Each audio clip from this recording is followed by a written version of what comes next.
Hello बच्चों, कैसे हो आप सब। सबसे पहले मेरे इंस्टीट्यूट में आप सभी का स्वागत है। बच्चों, आज से हम 12th आर्ट्स क्लास की बैचेज स्टार्ट कर दिए हैं और आज से हम हिस्ट्री स्टार्ट कर रहे हैं। बच्चों, मैं आपको बता दूं कि हम हिस्ट्री स्टार्ट आज से कर रहे हैं। यहाँ पे सारे सब्जेक्ट आपको पढ़ाई होंगे, सब कुछ सारे सब्जेक्ट पूरे सीक्वेंस से पूरे डीपली तरीके से बताया जाएगा, पढ़ाया जाएगा। बच्चों, अभी हम हिस्ट्री स्टार्ट कर रहे हैं और हिस्ट्री में अभी शुरुआत के 1 या 2 चैप्टर हम यहाँ पे कंप्लीट करेंगे। जैसे हमारा हिस्ट्री का 1 या 2 चैप्टर कंप्लीट हो जाता है, हम इसके बाद से मूव कर जाएंगे नेक्स्ट सब्जेक्ट पे। जैसे मान लो पॉलिटिकल साइंस हो गया, यानी जैसे हिस्ट्री कंप्लीट हो जाता है तो हम पॉलिटिकल साइंस पे जाएंगे और पॉलिटिकल साइंस के 1 या 2 चैप्टर को वहाँ से कंप्लीट करेंगे। जैसे 1 या 2 चैप्टर पॉलिटिकल साइंस के कंप्लीट हो जाते हैं तो फिर हम ज्योग्राफी स्टार्ट कर देंगे और ज्योग्राफी के भी 1 या 2 चैप्टर वहाँ से भी कंप्लीट कर लेंगे। ऐसे करते करते सारे सब्जेक्ट आपका क्लियर करने वाले हैं। यानी मैं आपको ये भी बता दूं कि अगर आप 12th आर्ट्स लिए हो और 2025 में आप बोर्ड के एग्ज़ाम देने वाले हैं तो आपके लिए ये चैनल बहुत ही ज़्यादा इम्पोर्टेंट होने वाला है। दूसरी बात, मैं आपके बोर्ड के एग्ज़ाम के व्यू से मैं बता दूं कि आपका एग्ज़ाम फरवरी में होता है। ठीक है, फरवरी में होता है आपका एग्ज़ाम। किस में होगा? फरवरी में होगा। जो फरवरी में होने से पहले मैं आपको ये कोशिश करूंगा कि आपका जो ये सिलेबस है आपका नवंबर और दिसंबर तक क्या हो, ये कंप्लीट हो जाए। यानी इस चैनल पे पूरे सब्जेक्ट के सारे सिलेबस जो हैं ये हम नवंबर तक कंप्लीट करने, नवंबर से लेकर दिसंबर के बीच में कंप्लीट करने की पूरी कोशिश करेंगे। आपको क्या करना है, इस चैनल को सब्सक्राइब कर लेना है, बेल आइकन दबा देना है और आपके जितने भी फ्रेंड हैं जो आर्ट्स सब्जेक्ट लिए हुए हैं उनके पास शेयर कर देना इस वीडियो को, ताकि उनको भी इस सब्जेक्ट से, इस चैनल से लाभ मिल सके। बच्चों, चलो मैं आज की वीडियो को स्टार्ट करते हैं। देखो बच्चों, आज हम स्टार्ट करने वाले हैं इतिहास, यानी हिस्ट्री सब्जेक्ट स्टार्ट करने वाले हैं। और मेरी कोशिश रहती है कि मैं कोई भी सब्जेक्ट को स्टार्ट करूं तो एकदम बेसिक से स्टार्ट करता हूं। चाहे जो भी सब्जेक्ट, आप मेरी कोई भी वीडियो देखोगे या मुझसे अगर आप पढ़े होंगे तो आपको मालूम होगा, क्योंकि मैं पूरे बेसिक से स्टार्ट करता हूं। अगर हिस्ट्री हुआ, ज्योग्राफी हुआ या अदर या फिजिक्स, केमिस्ट्री, जो भी कुछ मैं पढ़ाता हूं, सोचता हूं एकदम बेसिक से ले चलूं। अगर आप कुछ नहीं जानते उस सब्जेक्ट में तो आप थोड़ा बहुत तो जानकारी आपको होते जाए, आपको सब कुछ समझ में आए। बच्चों, चलो मैं आज से इतिहास स्टार्ट कर रहा हूं। देखो, इतिहास की मैं बात करता हूं। यहाँ पे ध्यान से देखो, इतिहास जो है ना 2 शब्दों से मिलकर बना हुआ है, एक इति और दूसरा हास। इति का मतलब क्या होता है? इति का मतलब होता है ऐसा अवश्य ही। इति का मतलब होता है कि ऐसा अवश्य ही, और हास का मतलब होता है कि घटना हुआ होगा। यानी अर्थात आप ये बोल सकते हो कि ऐसा अवश्य ही घटना हुआ होगा। ठीक है, अगर इसको हम परिभाषा से और थोड़ा अच्छे तरीके से समझने की कोशिश करें तो इसका परिभाषा होता है इतिहास का, इतिहास विज्ञान की वह शाखा है। इतिहास विज्ञान की वह शाखा है जिसमें हम मानव जाति से संबंधित पिछली घटनाओं का अध्ययन करते हैं। यानी मानव जाति से संबंधित जो पिछली घटनाएं घटी हुई है उन सब का अध्ययन हमें कैसे होती है? इतिहास से होती है। जैसे मैं आपको बता दूं कि हमारा देश आज़ाद हुआ था, यानी हमारा देश 1947 को आज़ाद हुआ था। इन चीज़ों की जानकारी हमें कैसे मिलती है? इन सब की जानकारी हमें इतिहास से मिलती है। यानी हमारे देश में भी बहुत सारी लड़ाइयाँ लड़ी गई है, जैसे पानीपत का युद्ध हो गया, बाबर आए, बहुत सारी लड़ाइयाँ युद्ध हुआ था। उन सब की जानकारी हमें कैसे मिलती है? इतिहास से मिलती है। विश्व में भी आप देख लो कि प्रथम विश्व युद्ध हुआ था, द्वितीय विश्व युद्ध हुआ था। इन सब की जानकारी, यानी पिछली जो घटनाएं घटी हुई है उन सब की जानकारी हमें कैसे मिलती है? तो उन सब की जानकारी हमें इतिहास से मिलती है। इतिहास की एक और डिफिनीशन आप देख सकते हो कि अतीत में हुई घटनाओं के अध्ययन को इतिहास कहते हैं। अतीत बोले तो क्या होता है? अतीत में हुई घटनाओं को, अतीत कहने का मतलब है कि जो समय बीत गया हो उसी को हम लोग अतीत कहते हैं। यानी जो समय बीत गया हो और उस समय जो घटनाएं घटी हुई है, जो समय बीत गया हो और उस समय जो घटनाएं घटी हुई है उसी को हम लोग इतिहास भी कहते हैं। ठीक है, अगर इतिहास की जनक की बात करो तो इतिहास के जनक हेरोडोटस को कहा जाता है। आपसे कोई ये पूछे कि इतिहास के जनक किसे कहते हैं तो आप बोलना इतिहास के जनक हेरोडोटस को कहा जाता है। अब कोई ये पूछे कि हेरोडोटस कहाँ के रहने वाले थे तो हेरोडोटस जो थे ना वो यूनान के रहने वाले थे। ठीक है, यूनान के रहने वाले थे। उसके बाद से हेरोडोटस ने एक बुक लिखी थी और उस बुक का नाम था हिस्टोरिका। ठीक है, हेरोडोटस ने एक बुक लिखी थी, उस बुक का नाम क्या था? हिस्टोरिका। चलो मैं स्लाइड को चेंज करता हूं और अब मैं आपको ये बताऊंगा कि इतिहास की वर्गीकरण यानी इतिहास को इतिहास के कितने भागों में बांटा गया है। तो इतिहास को 3 भागों में बांटा गया है। कौन कौन से? तो सबसे पहले है इतिहास को प्रागैतिहासिक काल में बांटा गया है, दूसरा है आद्य ऐतिहासिक काल और तीसरा है ऐतिहासिक काल। प्रागैतिहासिक काल को इंग्लिश में क्या बोलते हैं? Pre historic period. ठीक है, आदि ऐतिहासिक काल को क्या बोलते हैं? Proto historic period. और ऐतिहासिक काल को क्या बोलते हैं हम लोग? Historical period.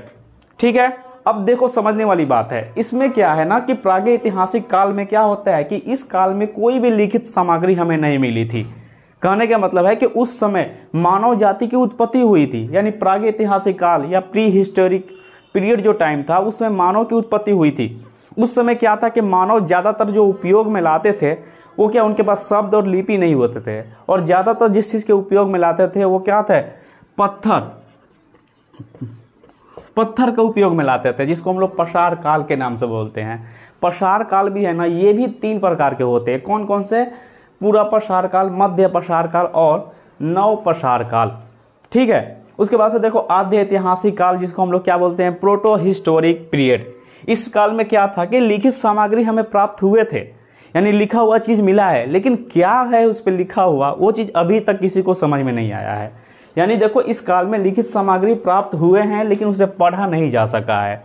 जैसे सिंधु घाटी सभ्यता या हड़प्पा सभ्यता जो बोल सकते हो, वैदिक काल, यानी इन सब चीज़ों में वो चीज़ हमें इस सामग्री मिला हुआ है इस काल में, लेकिन क्या लिखा है उस पर वो चीज़ अभी पढ़ा नहीं जा रहा है, नहीं जा सका है। और तीसरा देखो ऐतिहासिक काल, इस काल में क्या था कि लिखित सामग्री भी मिला है और उससे हम लोग पढ़ भी रहे हैं, पढ़ भी सकते हैं, उसे पढ़ा भी जा सकता है।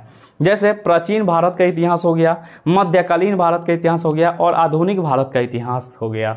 गाइस देखो बच्चों, अगर इस चीज़ में हम अगर इसको काफ़ी अगर डीपली हम जाने की कोशिश करें तो इसमें मुझे 1 घंटे से ज़्यादा टाइम लग जाएगा, इसलिए मैं थोड़ा जानकारी इसके बारे में आपको दे रहा हूँ। समझना है आपको, तो तिथियों का समझ होना बहुत जरूरी है आपके लिए। तो सबसे पहले ये ईस्वी क्या होता है, ईसा पूर्व क्या होता है, शताब्दी क्या होता है, इन सारे शब्दों के बारे में हम समझने की कोशिश करेंगे। ठीक है, सबसे पहले देखिए यहाँ पे क्या है, ईस्वी दिया हुआ है। ईस्वी क्या होता है कि ईसा मसीह के जन्म के बाद के काल को हम लोग क्या कहते हैं? ईस्वी कहते हैं। ठीक है, और देखो ईसा पूर्व क्या होता है कि ईसा मसीह के जन्म के पहले के काल को हम लोग क्या कहते हैं? ईसा पूर्व कहते हैं। आइए मैं समझाने की कोशिश करता हूँ। जैसे मान लीजिए एक ग्राफ हो गया और यहाँ पे 0 जो है ना, इसको ईसा मसीह का जन्म मान लिया जाता है। ठीक है, ये ईसा मसीह के जन्म को 0 मान लेते हैं, और इनके ईसा मसीह के जन्म के बाद के जो काल होता है उसको हम लोग ईस्वी कहते हैं, और ईसा मसीह के जन्म के पहले का जो काल होता है उसको हम लोग ईसा पूर्व कहते हैं। जैसे में मान लो ये 1 हो गया, ये 2 3 4, यहाँ भी देखो 1, ये 2 और ये 3, ये 4। ये देखो ईसा मसीह का जन्म हो गया। ईसा मसीह के जन्म हम 0 को मान लिए हैं, और ईसा मसीह के जन्म से लेकर बाद के जो काल है उसको हम लोग क्या कहते हैं? इसको हम लोग ईस्वी कहते हैं।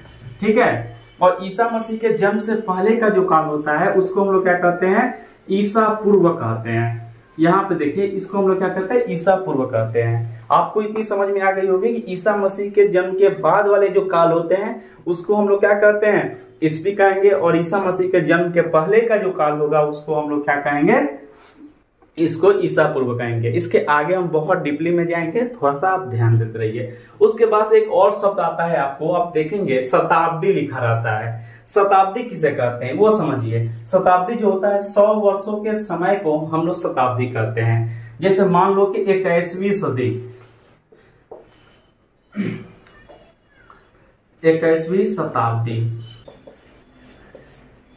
21वीं शताब्दी कहने का मतलब क्या हुआ कि 2001 से लेकर 2100 के बीच का जो काल होगा उसी को हम लोग 21वीं शताब्दी कहेंगे। जैसे 20वीं शताब्दी की अगर बात कर दें, 20वीं शताब्दी, ठीक है, तो यहाँ पे देखिए 20वीं शताब्दी जहाँ पे होगा ना, तो 1901 से लेकर 2000 के बीच का जो काल होगा उसी को हम लोग 20वीं शताब्दी कहेंगे। अगर आपके सामने यहाँ पर 19वीं शताब्दी पूछ दे कि 19 शताब्दी का मतलब क्या हो गया, तो आप क्या कहोगे कि 19वीं शताब्दी जो होता है 1801 से लेकर 1900 के बीच का काल को हम लोग क्या कहेंगे? 19वीं शताब्दी कहेंगे। उसी तरह अगर 18वीं शताब्दी दिया होगा आपको कि 18वीं शताब्दी कहने का मतलब क्या हुआ, तो क्या कहोगे कि 1701 से लेकर 1800 के बीच की जो काल होंगे उसी को हम लोग क्या कहेंगे, 18वीं शताब्दी कहेंगे। यानी आपको ईसा क्या होता है, ईस्वी क्या होता है, ईसा पूर्व क्या होता है और शताब्दी क्या होता है, ये तीनों डिफिनेशन आपको तीनों शब्द के बारे में आपको अच्छे से जानकारी हो गया होगा। ठीक है, और ईसा पूर्व को इंग्लिश में हम लोग बीसी भी बोलते हैं। ठीक है, बीसी का फुल फॉर्म क्या होता है कि बिफोर क्राइस्ट बोला जाता है, और इसका एक दूसरा नाम है, उसका नाम बीसीई यानी बिफोर कॉमन एरा भी इसको बोला जाता है। देखो जहां भी ईसा पूर्व लिखा रहेगा, ईसा पूर्व कहने का मतलब है कि घटते क्रम में रहता है, यानी डिक्रीजिंग ऑर्डर में रहता है। जैसे यहाँ पे देखो 2600 बीसी यानी 2600 ईसा पूर्व से लेकर क्या है 1900 ईसा पूर्व, क्या ये घटते क्रम में है ना, ये 2600 है, उसके बाद से 1900 है। उसी तरह आप यहाँ पर देखें कि ईस्वी जो होता है ना, ईस्वी को दूसरे ईस्वी को हम लोग इंग्लिश में क्या बोलते हैं, एडी बोलते हैं। और एडी क्या होता है, एडी का पूरा नाम है एनो डोमिनी बोला जाता है, और इसका एक और नाम है कॉमन एरा यानी सीई मतलब कॉमन एरा होता है। और ईस्वी जो होता है ये हमेशा क्या होता है, ये बढ़ते क्रम में होता है, यानी आप देख सकते हो इसको बोलोगे क्या, डिक्रीजिंग ऑर्डर। यहाँ पर देखो जैसे मैं यहाँ पे 1950 लिख दिया हूँ कि हमारा देश का संविधान कब बना था, 1950 में बना था, और अभी कौन सा तिथि चल रहा है, तो 2024 चल रहा है। तो क्या हुआ, ये बढ़ते क्रम में है, और यहाँ पे देखोगे तो ये क्या है, ये घटते क्रम में है। तो ये सारी चीज़ें मुझे आपको बताना जरूरी था, लेकिन हम इसको लिख देते हैं ईसा पूर्व। ईसा पूर्व को हम लोग क्या बोलते हैं, ईसा पूर्व को हम लोग बीसी बोलते हैं। ठीक है, और ईस्वी को हम लोग क्या बोलते हैं, ईस्वी को हम लोग एडी बोलते हैं।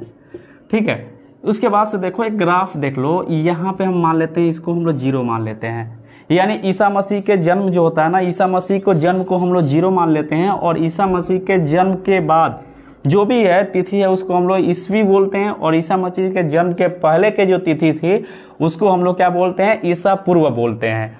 जैसे मान लो एक ग्राफ से मैं समझाने की कोशिश कर रहा हूं, आप समझने की कोशिश।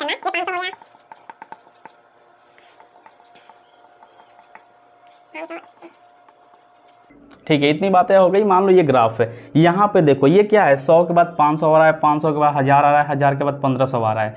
तो ये किस क्रम में है, ये बढ़ते क्रम में है, बढ़ते क्रम में है ना, बढ़ते क्रम में है, यानी हम क्या बोलेंगे, इसको ईस्वी बोलेंगे। और यहाँ पे देखो 100 है, 500 है, 1000 है, 1500 है, ये क्या है, ये आपका घटते क्रम में है।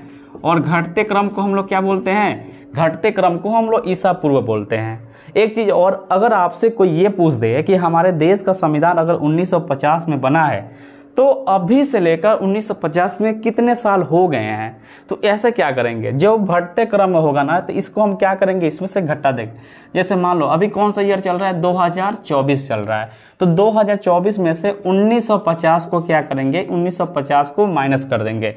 जैसे माइनस करेंगे तो 74 ईयर आ जाएगा, यानी हमारे देश का संविधान बने हुए कितने साल हो गए, 1974 साल हो गए। ठीक है, अगर ये देखो ये क्या है, 2600 पहले, 2600 ईसा पूर्व कहने का मतलब है कि ये हड़प्पा सभ्यता की जो कहानी हुई थी वो कब है, 2600 ईसा पूर्व से पहले की घटना है।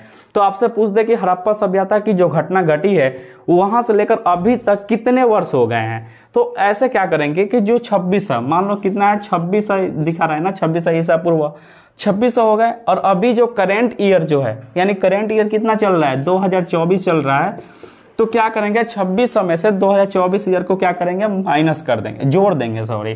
तो ये देखो 4 हो जाएगा, ये 2 और 6 और ये 4, यानी अभी तक ये हड़प्पा सभ्यता की जो घटना है कितने साल हो गए, 4624 साल तक, ये 4624 साल हो गई इस घटना को। तो इतनी बातें आपको समझ में आ गई है, यानी जहां भी ईस्वी दिया होगा और आपसे बोला जाएगा कि कितने साल हो गए, तो उसमें क्या करोगे आप, यानी करेंट ईयर में से लेकर वो जिस सन की बात की जाएगी तो उसमें से हम उसको माइनस कर देंगे। अगर आपसे ये ईसा पूर्व की बात करेगा तो करेंट ईयर क्या करेंगे उसमें से, और करेंट ईयर को जोड़ देंगे। ठीक है, तो ये चीज हो गई।